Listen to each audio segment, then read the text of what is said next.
লাগবে লেসপিতে চুরি মালা কানে দুন সোনু ক্রিম। প্রাকৃতিক সৌন্দর্য আর আবহমান বাংলার ধারক যেন ফরিদপুরের সালেপুর চর। নানা প্রাকৃতিক সৌন্দর্য আর গ্রামীণ অনুষঙ্গে ঠাসা এই জনপদ। রাস্তাঘাটের বেহাল দশার কারণে যেমন সাধারণ মানুষের দৈনন্দিন জীবন নানাভাবে ব্যাহত হয়, পাশাপাশি বর্ষায় অনেকটাই বন্ধ হয়ে যায় এই চরের শিশুদের লেখাপড়া। শত অভাবনটনের মাঝেও এই চরের মানুষের আতিথেয়তা দেখে মুগ্ধ হয়েছি। মুহূর্তেই মানুষকে ভালোবেসে কাছে টেনে নিতে পারেন এখানকার মানুষ। সামান্য কিছু খাবারের জন্যই কিন্তু ওনারা সংগ্রাম করে যাচ্ছেন, দিনের পর দিন মাঠে খেটে যাচ্ছেন। সেই সংগ্রামের একটি অংশ আমাদেরকে তুলে দিলেন আতিথেয়তা হিসেবে। আসলে এর থেকে আর কি আতিথেয়তা হতে পারে? এখানে যেমন দারিদ্র্যের সাথে লড়াই করছে অসংখ্য মানুষ, পাশাপাশি এই চরে গিয়ে দেখেছি শত শত বিঘা জমি চাষ করা কৃষকও। পরিচিত হয়েছি বাউরবাড়ি নামে এক ভিন্ন কৃষি ব্যবস্থার সাথেও।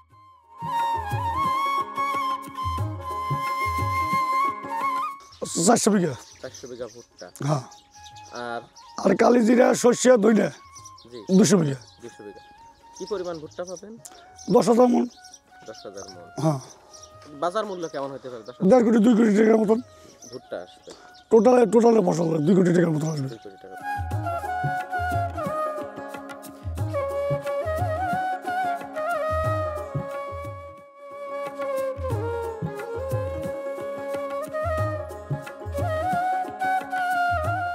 সালেপুর চরে যাওয়ার জন্য আমরা খুব ভোরে রওনা দিলাম। পূব আকাশে সূর্য উঠলেও এখনো আলো ছড়াতে পারেনি। এই ভোরেও জেলেরা চলে এসেছেন জালের মাছ উঠাতে। মাঘ মাস চলছে, পদ্মা এখন পুরোটাই শান্ত। অথচ এই পদ্মায় বর্ষায় সবকিছু ভাসিয়ে নিয়ে যায়। পূব আকাশের সূর্য পদ্মার জলের উপর প্রতিফলিত হয়ে এক নান্দনিক দৃশ্যের অবতারণা করেছে। এমন সকাল দেখতে সত্যিই দারুণ লাগছে।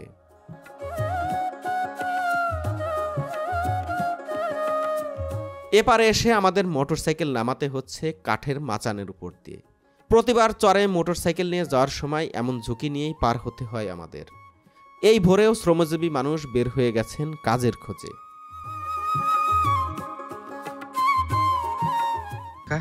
কই যাচ্ছেন? ফরিদপুর। বাড়ি কোন জায়গায়? বাড়ি হলো দোহার থানা। দোহার থানা? ঢাকায়? ঢাকায় এই যে মনটঘাটা। রাতে কই ছিলেন? ছিলাম চরে, কাজ করছি। আচ্ছা আচ্ছা। এখন ফরিদপুর যাই কই যাবেন? ফরিদপুর যাই বাজারে উঠবো আবার। ও, নতুন কাজের জন্য। নতুন কাজ। এখন কেমন দিনে মজুরি কেমন? ভালো। কত টাকা? 500 আছে বাজার। 500। ও, ফরিদপুর হাটে যাবেন না? ঠিক আছে। অনেক মানুষ আসে না বিভিন্ন জেলা থেকে? হ্যাঁ, কুষ্টিয়া, পাবনা, সিরাজগঞ্জ, বহু জায়গার লোক। কানাইপুর হাটেও তো বিক্রি হয়। হ্যাঁ, সব জায়গায় যায়।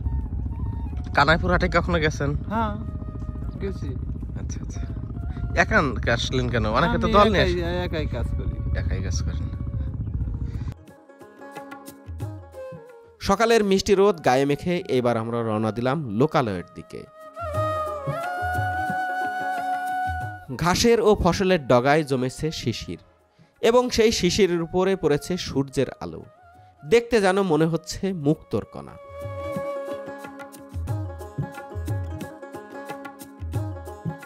চরের মানুষের নিত্য প্রয়োজনীয় জিনিসপত্র কিনতে ও চিকিৎসা সেবা নিতে খুব ভোরেই বের হতে হয়। সকালের কুয়াশা মাখা পরিবেশ দেখতে দারুণ লাগছে, পাশাপাশি সারা রাত ভিজে থাকা রাস্তার উপর দিয়ে চলতে বেশ ভয় ভয়ও করছে। একটু ভুল হলেই পড়ে যেতে হবে মাটির মধ্যে।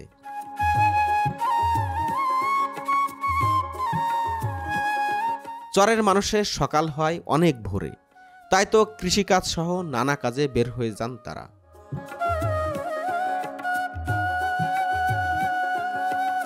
চরে শুষ্ক মৌসুমে মোটরসাইকেল ও ঘোড়ার গাড়ি একমাত্র বাহন, তাই তো কেউ বা ঘোড়ার গাড়ি আবার মোটরসাইকেল নিয়ে বের হয়ে গেছেন। শহরে আমরা নানা কাজে বাইক ব্যবহার করি, তবে নিজেদের প্রয়োজনের খাতিরেই মোটরসাইকেল ব্যবহার করতে হচ্ছে চরের মানুষদের। শহরের ঝাঁ চকচকে রাস্তায় বাইক চললেও এখানে বাইক চলছে যেখানে পায়ে হেঁটে যাওয়ার উপযোগীই নয়।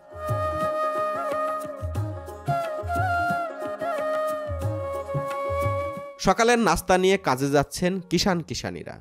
তাদেরকে লোকালয় থেকে মাঠে যেতে হলে নির্ভর করতে হয় এমন কাঠের ব্রিজের উপরই। চরের রাস্তাঘাটের পাশাপাশি ব্রিজ কালভার্টেরও বেহাল দশা।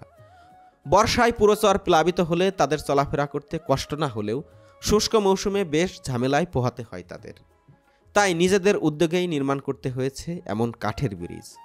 এই ব্রিজ দিয়ে মানুষ ও হালকা যানবাহন পার হতে পারলেও ঘোড়ার গাড়ি ও ভারী যানবাহনকে যেতে হয় নিচ দিয়েই।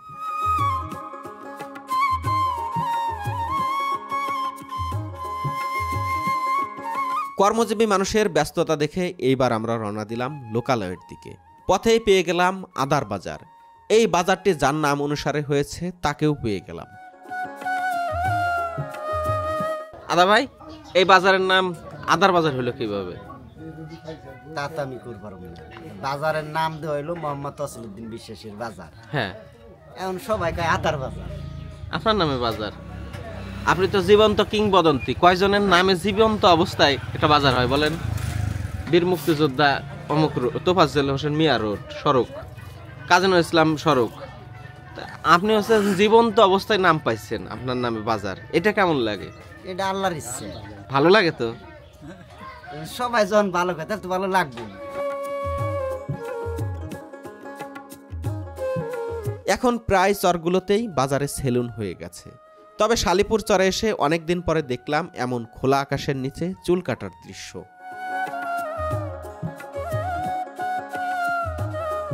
বাজার থেকে একজন বৃদ্ধ আমাকে ডেকে নিয়ে গেলেন বাজারের এক কোণে। কিছু বলবেন তিনি, আমিও গেলাম তার পিছন পিছন। খাওয়া হয় না, কালকে দিনে আমি কিছু খাওয়া হয়নি। আজকে খাইছি, এই যে এই লোকে খাওয়াইছি রুটি এলা। আমার পরিবার নাই এখানে, একাই? একাই আমি। ছেলে মেয়ে কয়জন? হ্যাঁ, ছেলে মেয়ে 2 জন, একটা সওয়াল এলা মেয়ে। আজকে 4 বছর এই যে একটু হয়তো এই খাবার লাগছি। একদিন খাই চাই, একদিন না খাই চাই। আল্লাহর নাম নিয়ে আমার চাহি করে। নিজের রান্না কি নিজে রান্না করে খান? না, মানুষের বাড়ি খাই। কই যে বাড়ি যাই সে বাড়িতে খাওয়ায়। কই আমার খাবার দিবি আজকে, এই বাড়িতে দেয়। এইভাবেই খাবার লাগছি। বর্ষার সময় পাশে পানি হয় না এখান দিয়ে? হ্যাঁ, এখানটা পানি শুনিও হয়। তো তখন তো হাইটেও যাইতে পারে না, কিভাবে তখন খান কি? এই যে খাই, এই যে সরকার চাল দেয়। আবার সরকার চাল পামু, ওই চাল 1 বস্তা পাই, তাই খাই মাস ভরে। 1 বস্তা চাল পাইলে ওই যায় মেলা দিন। কটা করে রান্না খাই। ঘরের মধ্যে চুলে আছে, ওই খড়ি আছে।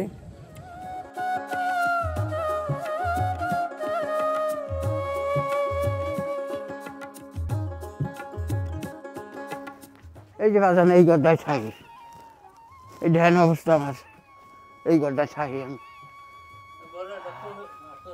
সহি আছে, হরান হয়ে গেছে না? ওই যে 10 আইলাম।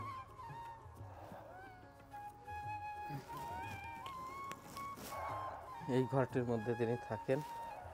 এটি হচ্ছে দেখুন, একটি কোনোরকম ময়লা যুক্ত একটি তোষক রয়েছে। আর এই যে শীত থেকে বাঁচার জন্য একটা মশারি দিয়ে পাশে কাপড় দিয়েছেন। কারণ এই চারপাশ দিয়ে, ঘরের চারপাশ দিয়ে দেখুন এই যে ফাঁকা জায়গা, এখান দিয়ে শীতের দিনে আসে বাতাস আসে। নিজেকে শীত থেকে একটু রক্ষা করতে তিনি এই পাশে এই যে মশারি দিয়ে শীত থেকে নিজেকে রক্ষার জন্য একটু চেষ্টা করছেন প্রাণপণ। চারপাশ দিয়েই খোলা, চারপাশ দিয়েই খোলা। খাবার নাই, খোরাক নাই, সাওয়ালে চলতে পারে না, আমার জীবনে পারে না। বৃদ্ধ এই মানুষটি এইটুকু পথ এসেছিলেন আমাকে তার অবস্থা দেখাতে। তার প্রশ্বাসের শব্দ ঘন ঘন হয়ে গিয়েছিল। এই বয়সে যেখানে তার নাতি নাতনি নিয়ে অবসর কাটানোর কথা, সেই বয়সেও তাকে দাঁড়ে দাঁড়ে ঘুরতে হচ্ছে দুমুঠো ভাতের খোঁজে।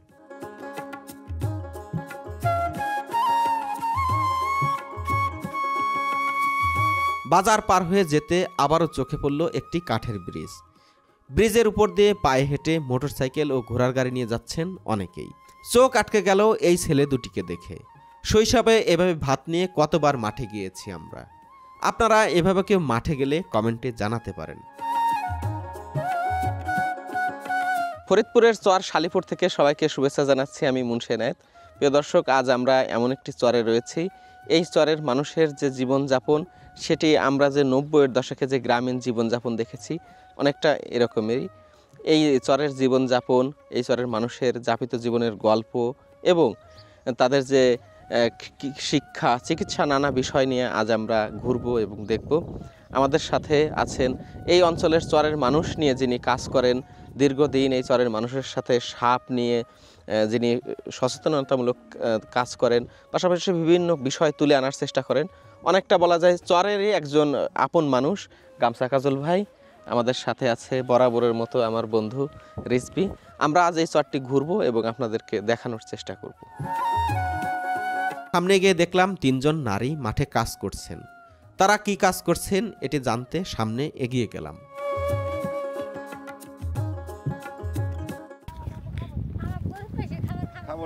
খাবো না খা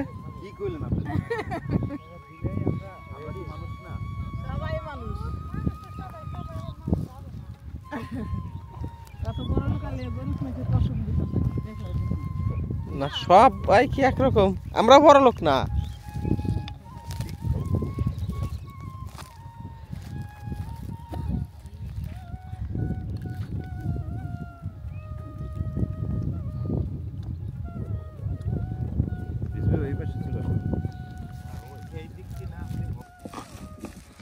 কে কি খাবার আনলেন দেখি আমরা।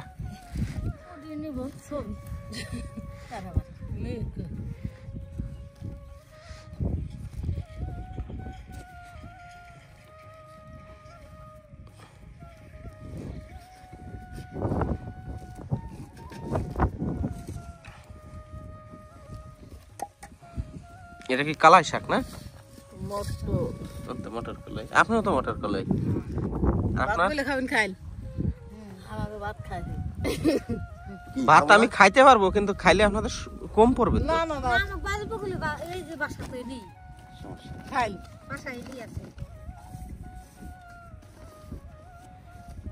হইছে হইছে হইছে হইছে। এরকম লাল কেন? আউশ ধানের না? আর এই ধানের হলে সাদা। আচ্ছা আচ্ছা। ভাত কি আপনি আমারও দিচ্ছেন? তাহলে কমন খাবো। রিজভি ভাই আপনি খর কাম, আপনি ইয়ে নেন। খাই বাসায় নিয়ে আসে।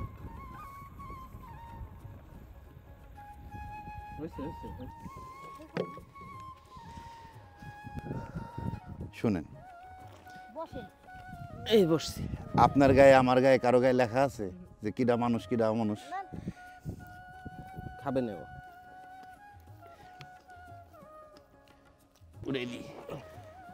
কবেন যে নিলাম তো টমেটো নেব একটু। ওই যে তোমার ওই যে ব্যাগটা আপনার বাড়ি আলো হলো, আপনার দুটো কিনলে নিব আগে। চুলে লোকে ভাতের মধ্যে খাবার সাধলেন আর কলাম দিল খাবো। হ্যাঁ, বিশ্বাস হলো? কেমন লাগতেছে এখন?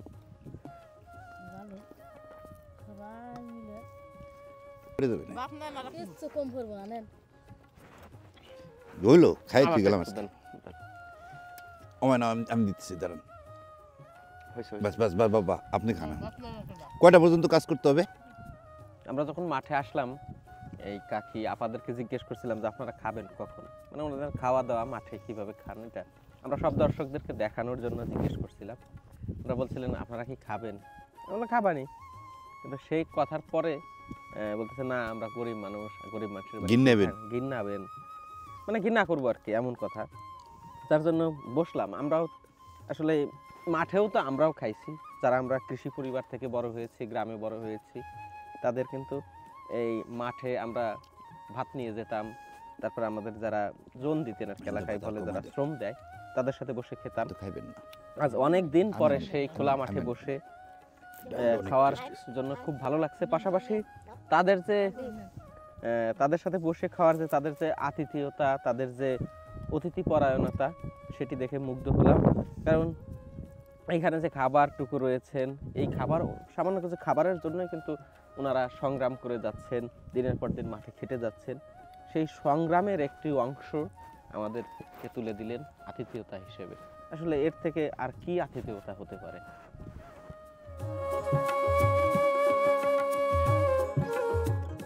এখন সকালের খাবারের সময় হয়েছে। অনেকেই তাদের পরিবারের সদস্যদের জন্য খাবার নিয়ে মাঠে আসছেন। তবে এই 3 জন নারীর খাবারের ভাগিদার হলাম আমরা। দুপুরের রক্তে তাদের খাবার কম পড়বে। তাদের এমন অনুরোধের প্রতি সম্মান জানাতেই খেতে হলো আমাদেরকে। চরে মানুষকে মানুষ হিসেবে মূল্যায়ন করা ও সম্মান জানানো দেখে আমি বারবার মুগ্ধ হই এবং ফিরে যাই নতুন নতুন চরে।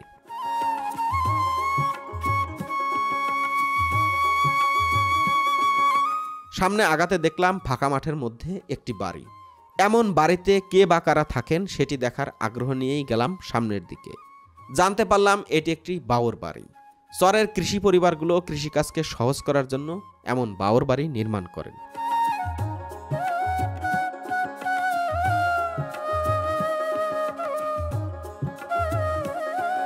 এটি হচ্ছে সাহেব আলী ভাইয়ের বাউর বাড়ি। এখানে প্রায় 40 জন দিনমজুর এখানে কাজ করেন। তারা 9 মাসের জন্য এই বাউর বাড়িতে আসেন।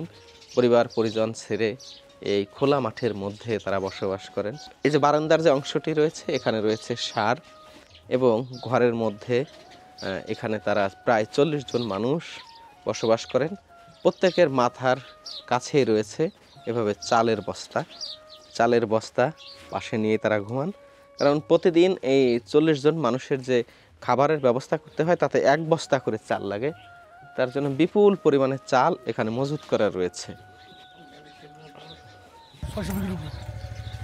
600 বিঘা আপনার জমি? না, জমি মূল্য মানে লিস্ট না, লিজ নিছেন। 600 বিঘার জন্য বছর কত দিতে হয়? 25 লাখ টাকা।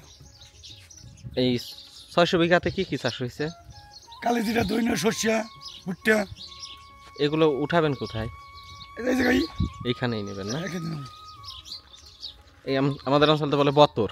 হ্যাঁ, বতর নেবেন এইখানেই না? এখানে। আর এখানে কাজ করে কোন জায়গার মানুষ? রাজশাহীর, নওগাঁর, নাটোরের। বের হয়ে গেছে কাজে না? হ্যাঁ, কাজে বের হয়ে গেছে। কত মানুষ থাকে এখানে? এনে প্রায় 40 থেকে 50 জন লোক থাকে আসেন। আলু কার ভাই জমি এটা? আলু কেমন হয়েছে? মোটামুটি ভালো। আলু তো নামছে দেখতেছি। হ্যাঁ, এখন কেমন দাম যাচ্ছে ভাই আলুর? মোটামুটি 40 টাকা কেজি। আলু কতটুকু? হ্যাঁ, আলু কতটুকু লাগাইছেন? এই বেশি 10 টাকা লাগাইছি আলু, মানে খাওয়ার জন্য আর কি।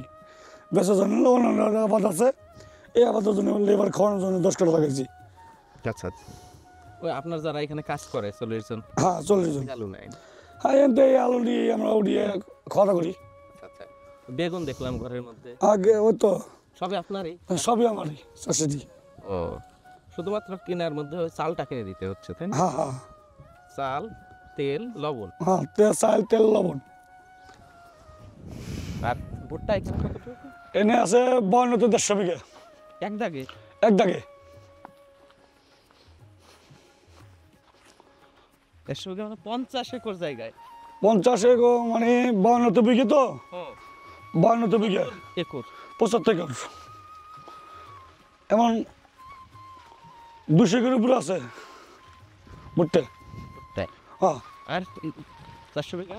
আর হলো 200 একর মানে 200 একর তো জমি পড়ে 500 বিঘার মতো এসে যায়। আচ্ছা, 500 বিঘার মতো ভুট্টা। আর বাকি 100 বিঘা কালিজিরা আছে, দইনা আছে, শস্য আছে। কালিজিরা কেমন হয়েছে এবছর? কালিজিরা বেশি হয় না, মানে ব্যাপারটা হলো কেবল গাছ জ্বালাই করছে।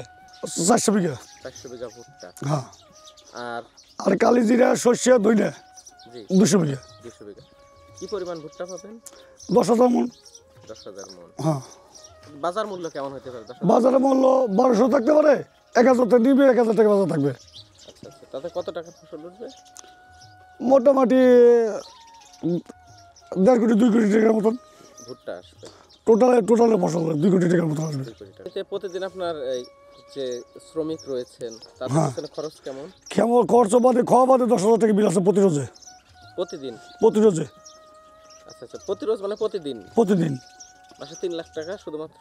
3 থেকে না, মানে এর মধ্যে ড্রাইভার আছে 30,000 টাকা বেতন, ম্যানেজার আছে তাকে বেতন বাড়তি আছে, মোটামুটি 4.5 লাখ টাকা বেতন আসে। প্রতি মাসে 4.5 লাখ টাকা বেতন দেন? বেতন দেয়। আপনি একজন কৃষক হয়েও তো একদম একটা শিল্প মালিকের মতো। আরে না, তো অত কিছু করে বললাম করি না, মানে এক ধরনের যে ধরেন অনেক শিল্প মালিকেরও কিন্তু মাসে 4.5 লাখ টাকা বেতন দিতে হয় না, ছোট ছোট যেসব বেসিকের মধ্যে কাজ। না, আমার 4.5 লাখ টাকা বেতন আসে প্রতি মাসেই আসবে। আল্লাহর রহমতে। একটা মানে যে কৃষিকাজ মানে সার সুর বুনে এদের বেতন 15,000 টাকা বেতন মাসে। যেমন ড্রাইভার আছে 2 জন, তাকে 60,000 টাকা বেতন, মানে মাসে 30,000 টাকা বেতন। এই ম্যানেজার আছে তার 22,000 টাকা বেতন। আচ্ছা, ম্যানেজার ভাই বাসা কোথায়? নাটোর জেলা। নাটোরে না? এদিকে আচ্ছা, নাটোর জেলা। নাটোরে না? কতদিনের জন্য এখানে আসছেন? আপনার প্রায় 9 মাস। 9 মাসের জন্য। এর মধ্যে বাড়িতে গেছেন? বাড়িতে যাই নাই, যাবো আর কি। 9 মাস ধরে বাড়ি থেকে বাইরে? না, এখানে আসা আপনার চরে পানি কমছে হলো 3 মাস 3.5 মাস হলো। এই বুঝ আর বছর লাগাইছি 400 টাকা কেজি। হ্যাঁ হ্যাঁ। এবার লাগাইছে 700 কম দেবো না, তা আমার তো একটু বেশি লাগছে, দিয়ে একটু 30 টাকা কমাই দিচ্ছে কেজিতে। আপনার কত মন বীজ লাগলো? 1 টন বীজ লাগছে। 1 টন বীজ? 1 টন বীজ লাগছে। অনেক বড় অঙ্কের একটি টাকা। আমরা একটু আগে শুনছিলাম যে আপনি 1.5 কোটি টাকার ভুট্টা পাবেন, কিন্তু বীজের টাকাও তো আপনার কম না। না, বীজের টাকা তো খাতে লেখা আছে না, 1 টন আছে বীজ আছে, 8 লাখ টাকার উপরে। 8 লাখ টাকার বীজ কিনছেন? 9 লাখ, পরে 9 লাখের মতো দাঁড়িয়ে যাবো। 9 লাখ টাকার শুধু বীজ? সার কেমন? সার হলো টোটালে 500 বস্তা। সারে যেমন সরকারের ভর্তুকি আছে, বীজে ভর্তুকি দিলে ভালো হতো। হ্যাঁ, ভালো হতো, এটা ভালো হতো। আর সরকার মানে ব্যাপারটা আমরা যেখানে কৃষিকাজ করতে চাই, সরকার তো বলে যে কোনো জিনিস শর্ট হবে না, সার শর্ট হবে না। আমরা সার আনতে গেলে যেমন ডিলারে বলে যে সার পাওয়া যায় না, হ্যাঁ আইসো না, কালকে আইসো, তো যে স্লিপ নেবে গেলে মধ্যে 10 খান 12 কেটে, ওই তো আমার পোষাইবে না সার। তখন অন্ত ডিলার বলতেছে এত সার দেবো না, হ্যাঁ তেন। আমাদের বহুত ঝামেলা হয় সার নিয়ে বুটের বীজ নিয়ে আমরা বহুত ঝামেলা আছি। বন্ধুরা, এর আগে ফরিদপুরের কবিরপুর চরে একজন কৃষকের সাথে আমি কথা বলছিলাম। তিনিও বলছিলেন তিনি এই যে বীজ কোম্পানিগুলো রয়েছে এগুলোর কাছে অনেকটা জিম্মি হয়ে আছেন। প্রতি বছর একজন কৃষক যখন ভুট্টা ফলান তখন তিনি তার উৎপাদিত ভুট্টার দাম পান 25 থেকে 30 টাকা কেজি, এবং এই ভুট্টায় যখন তিনি রোপণের জন্য বীজ কিনতে যান তখন বীজ কোম্পানিগুলো কখনো তার কাছ থেকে 700 থেকে শুরু করে এবছর 1300 টাকা পর্যন্ত বীজ এর টাকা হাতিয়ে নিয়েছে। সেক্ষেত্রে প্রতি বছর, গত বছর যখন বীজের দাম ছিল 400 টাকা, এবছর বেড়ে গিয়ে সেটা 3 গুণ দাঁড়িয়েছে, যার জন্য বীজ কোম্পানির যে একচ্ছত্র আধিপত্য এটি কৃষকরা দিনে দিনে অধিক হারে টের পাচ্ছে। এটা অদূর ভবিষ্যতে যদি এভাবে এখন থেকে তাদের বিরুদ্ধে কোনো ব্যবস্থা সরকার না নেয়, অথবা সরকারের যেসব বীজ উৎপাদন করা প্রতিষ্ঠানগুলো রয়েছে সেই প্রতিষ্ঠানগুলো যদি কার্যকরী পদক্ষেপ গ্রহণ না করে, আগামীতে কিন্তু বাংলাদেশের এই কৃষকরা যেমন একটা সময় সারের জন্য হাহাকার করেছে, বীজ নিয়েও এক ধরনের হাহাকার তাদের মধ্যে তৈরি হবে।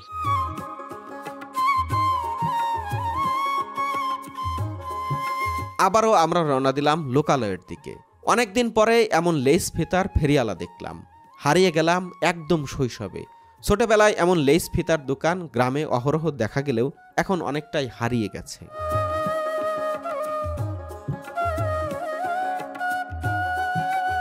কাকা, আসসালামু আলাইকুম। কেমন আছেন? কোন জায়গা থেকে আসছেন আপনি? এটা আমি? হ্যাঁ, আমি তো আইছি, আমার বাড়ি হলো টেকেরহাট। আচ্ছা আচ্ছা। এই কখন আসছেন? আইছি আরো 2-3 দিন আগে। চরে আছেন? সরি, হ্যাঁ। কোথায় চরে এসে উঠছেন কোথায়? ওই সালাইমুল্লাহর বাড়ি ছিলাম। আচ্ছা আচ্ছা। কি হিসাবে থাকেন চরে আসলে একজনের বাড়িতে? না, আমার কোনোই নাই। আমি অনেক দিন 25 বছর ধরে আসি, যাই থাই ওই ওনার বাড়িতেই? ওনার বাড়ি। এমনি দিন হিসেবে টাকা পয়সা দিতে না হয়? না না, কিছু দেওয়া নাকি না। খাওয়া দাওয়ার? খাওয়া দাওয়া ওইখানেই চলে। আচ্ছা আচ্ছা, এমনিতেই তাই না? হ্যাঁ। ও, কেমন বেচা কেনা হয় কাকা প্রতিদিন? এ কোয়া যাবে না বাবা, 1000 টাকা হবার পরে, 1500 হবার পরে, এই না। আচ্ছা আচ্ছা, মানে সঠিকভাবে বলা যাবে না কত? না না না, এটা হলো কসমেটিকের মাল তো। হ্যাঁ হ্যাঁ। লাভ কেমন থাকে বাবা? হ্যাঁ, লাভ কেমন থাকে? লাভ তো কিছু থাই, বাজার নইলে এই যে বুতির বোঝাবো হয় কিনা। হ্যাঁ, কতটুক হাঁটেন প্রতিদিন? হ্যাঁ, প্রতিদিন কতটুক হাঁটা লাগে? ওই দেন নমর চেনেন? হ্যাঁ হ্যাঁ। ওই যে ওইখানতে এই তো মাতাইছি। ভাই কয় কিলো হবে কি? যেখান থেকে আসছে কাকা? ওনা প্রতিদিন এভারেজে 7-8 কিলো। 7-8 কিলো হাঁটা লাগে না? আজকে কত টাকা বেচা কেনা করলেন কাকা? আজকে হইছে 500-600 টাকা হইছে বাবা। আচ্ছা আচ্ছা, তাহলে কয়দিন থাকবেন চরে? আর তাই 10-15 দিন। 10-15 দিন করে থাকবেন। এক একবার করে আসে 20 দিনের মতো থাকেন না? হ্যাঁ ওইরকমই। পরিবারে কয়জন আছে কাকা? আমার গো হুম, আমার 5 জন। বুঝতে পারছি। ছোটবেলায় এইভাবে আমরা যে চুরিওয়ালা রয়েছেন তাদেরকে দেখতাম। এই পেশাও কিন্তু অনেকটা হারিয়ে গেছে। মানুষ স্থানীয় বিভিন্ন কসমেটিক্সের দোকানে গিয়ে বিভিন্ন ধরনের জিনিসপত্র কেনেন। আজ অনেক দিন পরে এমন একজন ফেরিওয়ালা কাকাকে দেখলাম। লাগবে লেসপিতে চুরি মালা কানে দুল সোনু করেন।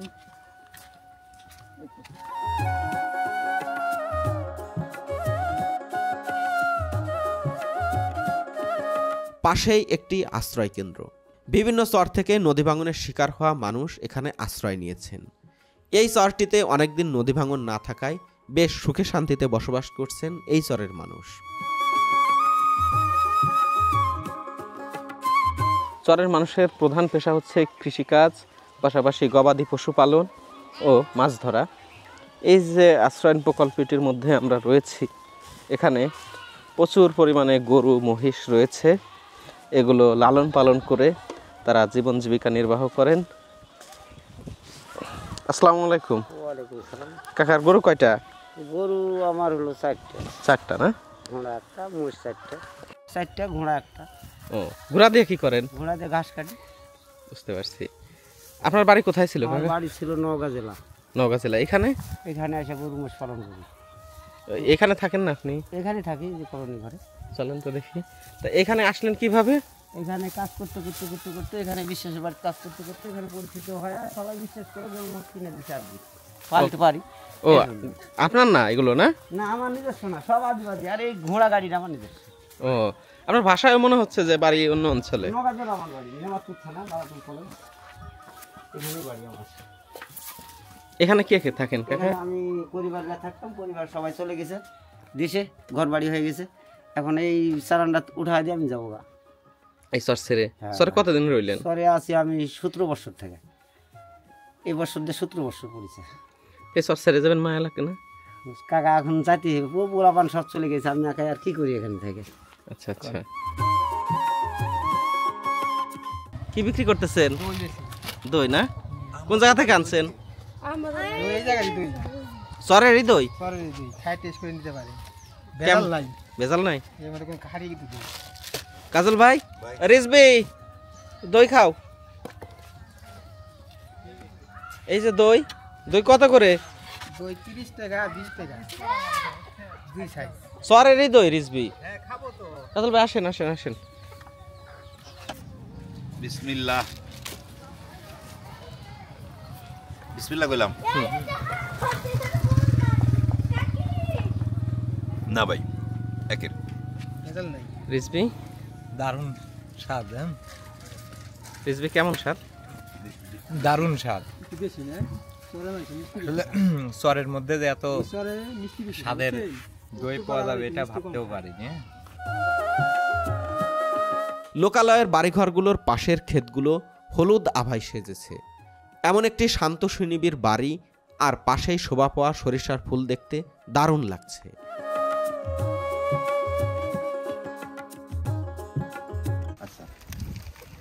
সবাই পাইছো?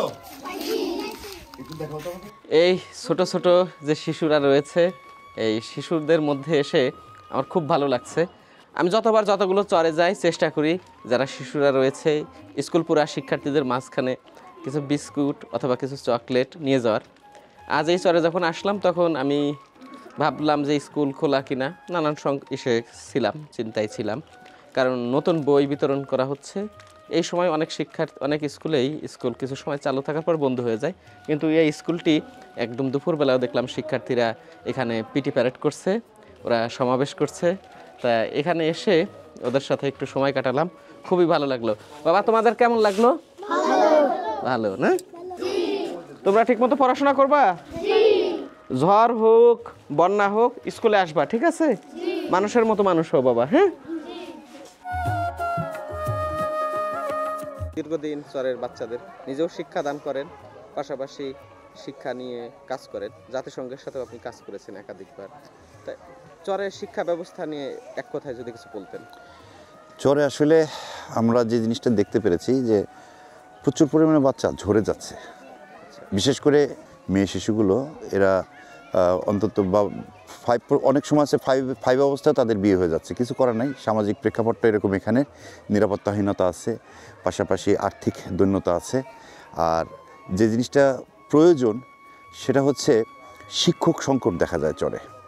সাধারণত শহর থেকে মানে সদর থেকে যারা আসে, যে শিক্ষকগুলো আসে, তারা নিয়মিত এই ইচ্ছা করলেই যে একটা খেওয়ায় আসতে পারে বা আসতে পারবে তা না। আর সবচেয়ে বড় থাকে যে নারী যে শিক্ষক রয়েছেন তারা আপনার ওই যখন বর্ষাকাল থাকে পদ্মা একেবারে উত্তাল থাকে এবং জীবনে ঝুঁকি নিয়ে কাদা পাড়ি দিয়ে আমি দেখেছি তো কয়েকটা, মানে পানি হাঁটু পানি ভেঙেও তারা স্কুলে আসে শিক্ষার্থী মানে শিক্ষাদান করার জন্য। কিন্তু এই সব মিলিয়ে সবচেয়ে যেটা ওই যে আমি এর আগে বলেছি এখনও বলি যে স্থানীয় শিক্ষক নিয়োগ দেওয়ার কোনো বিকল্প নেই। চরের শিক্ষা ব্যবস্থা উন্নতি করতে হলে স্থানীয় শিক্ষক নিয়োগ দিতে হবে, এটা একেবারেই গুরুত্বপূর্ণ।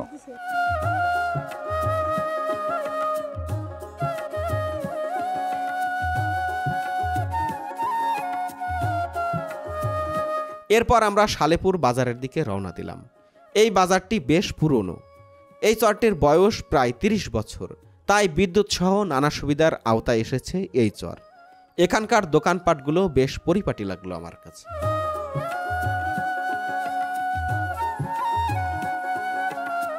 বেলা ফুরিয়ে এলো, মানুষ কাজ শেষ করে বাড়িতে ফিরছেন। আমাদেরকেও ফিরতে হবে পারে।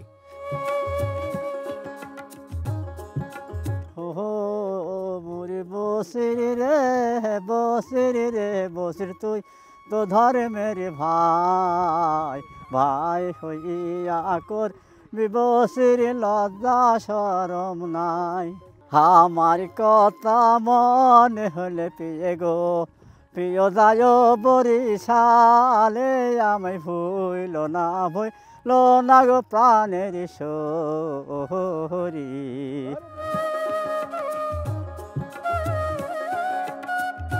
এই চরটিতে বিদ্যুৎ সহ অন্যান্য সুবিধার আওতায় এলেও এখানকার মানুষ প্রতিনিয়ত ভুগছে রাস্তাঘাটের সমস্যা ও চিকিৎসা সেবার জন্য। এটির দিকে নজর দেবে কর্তৃপক্ষ, এই প্রত্যাশায় বিদায় নিচ্ছি আজকের মতো। কেমন লাগলো আজকের এই ভিডিওটি কমেন্ট করে জানাতে পারেন। হাতে সময় থাকলে দেখতে পারেন ফরিদপুর মানিকগঞ্জ সিরিজের ভিডিওগুলো।